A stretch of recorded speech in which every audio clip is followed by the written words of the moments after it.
पौलुस परमेश्वर का सेवक है, वो कह रहा है कि मैं तुम्हें परमेश्वर की दया को याद करने के लिए कह रहा हूँ।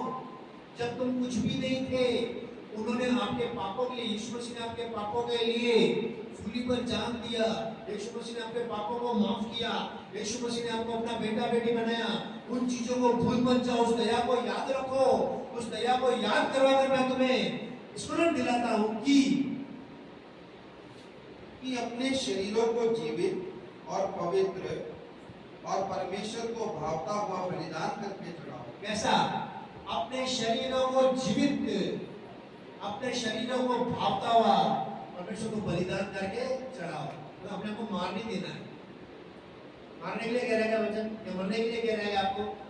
नहीं, आपको संसार के कामों को नहीं करके आत्मिक कामों को करने के लिए कह रहा है। हालेलुया, आमीन। समझ आ गया क्या है शरीर को जीवित बलिदान चढ़ाने का मतलब? और उसको वापस एक का।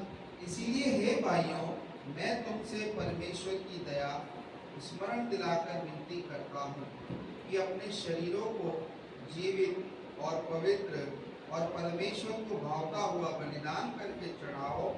यही तुम्हारी आत्मिक सेवा है। जीवित करके, पवित्र करके, उसको भाता है ऐसा अपने शरीरों का बलिदान चढ़ाओ। मतलब इसका क्या मतलब? इस संसार में जीते जीते मन का नहरे हो जाने से आपका चाल चलन भी बदल गया है। अब आप वो पुरानी बातें नहीं करते हैं, पुरानी चीजें छोड़ दी है, पुरानी बातें छोड़ दी है। आमीन। अब आप नए बन गए हैं। अब नई चीजें करो। नई चीजें क्या है? उपवास रखना यीशु मसीह के लिए, प्रार्थना करना यीशु मसीह से। आमीन।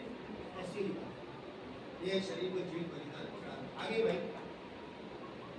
इस संसार के सदृश न बनो, हाँ, परंतु तुम्हारे मन के नए